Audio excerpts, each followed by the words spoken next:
Now, this is something interesting here. Did President Trump just insinuate that they are going to release something on Kamala at the right time? You'll hear him say these words. People don't know who she is. When they find out, I think you're going to see something. Possibly an October surprise. Play the clip.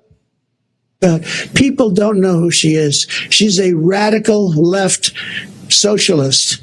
But beyond that, I mean, she's way beyond socialism, who's going to destroy our country.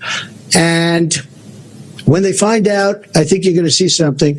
But right now, even not knowing her, and with all of the, like the cover of Time magazine. When you find out, I think you're going to see something. Does President Trump have an October surprise for Kamala Harris? Do they have something that's going to show the world all the lies that she is speaking every single day, that she is not who she pretends to be? What does Trump have up his sleeve? That's very interesting to me. That's very interesting. And it's almost like a shot across the bow a little bit. Like, all right, chick, you want to stay in this thing? You want to keep it going? Like, all right, are you ready for, what we have on you that we have on you? Seemed like a very political, like, shot across the bow to me. And that would be interesting. This is a reporter saying this. Many of your allies say you need to stop with the personal attacks on Kamala Harris, and this is Trump's response. Listen to this. I thought this is very good. Many of your allies who want you to win in November say your current strategy isn't working, that you need to stop with the personal attacks on Kamala Harris and deliver a more disciplined message. They're talking about Nikki Haley, by the way. Nikki Haley went on whatever it was and basically, like, after she just endorsed Trump, like, pretty much just skull dragged him. Really? And it was like, all these personal attacks, we need to stop with this. We need to focus on this. We need to blah, blah, blah. They're talking about Nikki Haley here. Play it. Do you agree? And also, you added more people to your campaign today. Yep. Is that a sign of a shifting strategy? No, I think it's a sign of we want to close it out. We have great people. Susie is fantastic, as you know, and Chris is fantastic. They're leading it. Corey Lewandowski's coming in. He'll be, a personal envoy, or he'll be at some level. They're going to be, they're doing a great job. Look, we've taken, with all of the abuse we've taken from the fake news media, all of this horrific abuse we take. And all I want to do is make the country good. All I want to do is have strong borders and good education. We want to have choice for education. So we put so many different things. You would think it would be the other way. We rebuilt the military. We did so many great things. But that's the way it's been for Republicans, and I guess more so for me than anybody in history. And that's okay, because we're leading in the polls. For the most part, we're leading in the polls. We were leading Biden by a lot. We're leading now, but I think when she's exposed, I think we're going to beat her by a lot more than we would have. Pause. So there, he just said it again. Did you catch that? When she's exposed, I think we're.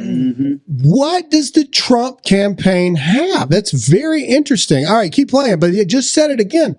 Hey, what's going on, everybody? I don't want to interrupt the video for too long, but I have to tell you about my friends at Birch Gold Group. Listen, we all know the economy is in shambles, and I hate to break it to you, it doesn't look like it's getting any better anytime soon. But there is something that you can do to protect your family by protecting your money. So all you got to do is text the word Graham, that's GRAHAM, to the number 989898 right now. And my friends at Birch Gold Group are going to send you a free 25-page information kit on how gold, silver, and precious metals can help protect your family by protecting your money in these uncertain times. Free information is vital information, so text the word Graham, that's GRAHAM, to 989898 right now. Because he had a little group of people that have been voting for him for a long time.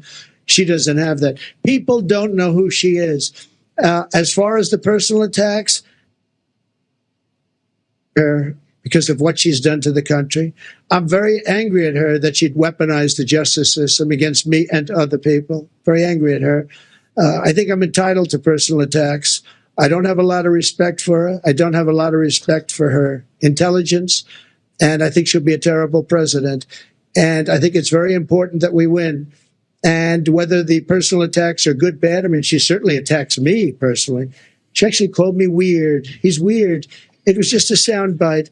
And she called JD and I weird. He's not weird. He was a great student at Yale. He went to Ohio State, graduated in 2 years. I agree. And can we be absolutely honest do the personal attacks? But go ahead. The only reason they're calling it personal attacks is because she's a minority female. That's it. It is because she's That's a female. If Kamala was a white dude, nobody would care. Correct. All right. I want to end this out on Trump's TikTok, latest TikTok here, which I thought this was genius. Look at this. This is the cost of food. This is the cost of your basics. Every single thing is up. Eggs up 48%. Cookies up 27%. Look at what's going on. Butter up 31%. And this is just the beginning. It's a disaster. Look at this. This is where you have to keep hammering, okay? Because Kamala Harris just said in that previous clip that she cast the deciding vote for that Inflation Reduction Act. All right. She did. She took sole responsibility for it. You cannot let her separate herself from that. She incriminated herself. I cast the deciding vote on the Inflation Reduction Act, and it's not working. So therefore, she is to blame. She is to blame. How is she going to fix something that she is the one that is responsible for? Do not let her separate herself from that. And we debunked all of her little policies except for one, and that is the price gouging thing. Listen, if you make American companies, if you have a standard price for American companies, what's going to happen is you're going to see jobs go away. You're going to see production stop. You're going to see shortages. That's what we do. That's what it is, supply versus demand. All right. That's not going to work. There's no way that if you say Wonder Bread, Sunbeam, blah, blah, y'all can only charge $3.50 for bread. That's it. That'll destroy this economy. Yeah. I mean, there you go. At the end of it, baked goods up 27%, cereal up 26%, meat and poultry up 24%, children's food 24%. So an average of 25%. Everything across the board is an average of 25% up. After Kamala Harris cast the deciding vote to pass the Inflation Reduction Act, which isn't working. Never let her separate herself from the failed policies of which she is absolutely attached to.